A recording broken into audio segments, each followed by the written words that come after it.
नमस्कार। आशा करता हूँ आप सब स्वस्थ होंगे, सुखी होंगे और कुशल मंगल होंगे।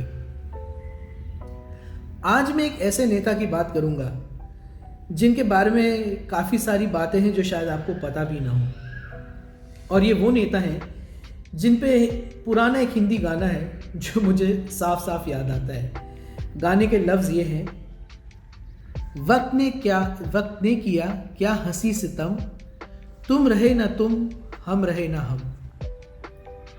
जी हाँ, ये वो नेता हैं जिनको इलेक्शन हरवाने के लिए खुद अमेरिका ने षड्यंत्र रचा था।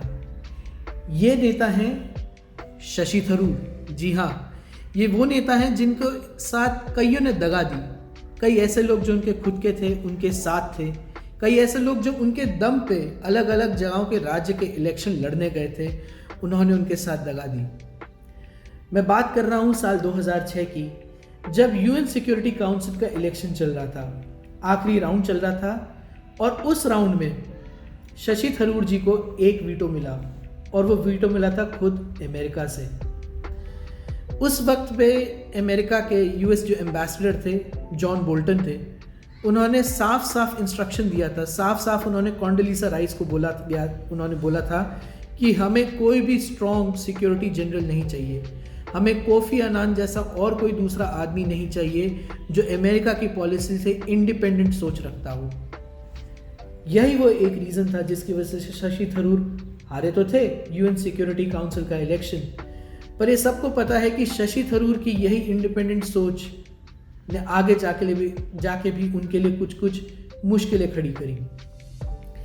शशि थरूर का जो पॉलिटिकल करियर है वो बड़ा ही अनोखा और यूनिक है। शशि थरूर जी ने साल 2009 में कांग्रेस ज्वाइन करी थी। उस वक्त में उनके पास कम्युनिस्ट भी आए थे, उनके पास भाजपा भी आई थी, पर उन्होंने उस टाइम पे तिरुवनंतपुरम के सबसे शक्तिशाली लीडर पी रामचंद्रन नायर को करीब 1 लाख वोटों से 99,998 1 लाख वोटों से हराया था।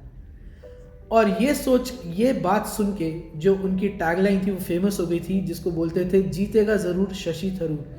शशि थरूर ने यही टैगलाइन अपने कई साल पहले दिल्ली के यूनिवर्सिटी के जब इलेक्शन लड़े थे, वही टैगलाइन उन्होंने यूज़ करी थी। और शशि थरूर ने ये तिरुवनंतपुरम की कॉन्स्टिट्यूएंसी एक बारी नहीं 3 बारी जीती है।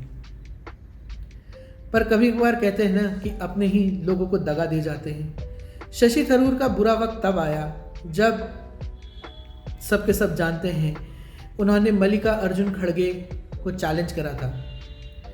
कई लोग ये कहते हैं कि शशि थरूर ने हालांकि केरल में काम तो बहुत करा कांग्रेस के लिए, और काफ़ी हद तक राहुल गांधी जी इस बात को मानते भी होंगे, पर कई लोग ये भी कहते हैं कि सोनिया गांधी जी को इस बात से बहुत डर लग रहा था और उन्हें लग रहा था कि शशि थरूर जैसा इंडिपेंडेंट थिंकिंग नेता अगर कांग्रेस में किसी बहुत ही उच्च पद्धति में मल्लिका अर्जुन खड़गे जी की जगह आएगा तो हो सकता है राहुल गांधी जी के पॉलिटिकल करियर पे भी खतरा मंडराए। और यही वो एक बहुत बड़ा रीज़न था। अब ये तो वक्त ही बता सकता है कि सोनिया गांधी जी की दिमाग में क्या चल रहा था, जिसकी वजह से शशि थरूर जी के साथ ये किया गया। और दूसरा रीज़न लोग ये भी कहते हैं कि काफ़ी हद तक राहुल गांधी जी ये बात मान चुके हैं कि वो सीपीआईएम का साथ नहीं, दामन नहीं छोड़ना चाहते। सीपीआईएम वो पार्टी है जिसके साथ कांग्रेस अब कई सालों से बंगाल का इलेक्शन लड़ती है, और अगर शशि थरूर को केरल में बहुत ज़्यादा शक्तिशाली बना दिया जाता है तो हो सकता है कि सीपीआईएम उनसे इतनी खफा हो जाए कि बंगाल में भी राहुल गांधी जी का दामन छोड़ दे। खैर, अब तो ये वक्त ही बताएगा कि सच्चाई क्या है, पर मुझे बहुत दुख होता है कि कैसे, जिस तरह मेरी पिछली सीरीज़ में मैंने सचिन पायलट की बात करी थी, कैसे कैसे कांग्रेस के कई सारे दिग्गज और शक्तिशाली नेताओं को एक एक करके ख़त्म किया जा रहा है। आशा करता हूँ आपको ये मेरी सीरीज़ पसंद आई होगी। अगर आपको ये वीडियो पसंद आया तो कृपया करके इसको लाइक, शेयर और सब्सक्राइब ज़रूर करें, और इस पर कमेंट ज़रूर करें, क्योंकि आपके कमेंट पढ़ के मुझे और वीडियोज़ बनाने का आइडिया मिलता है। धन्यवाद।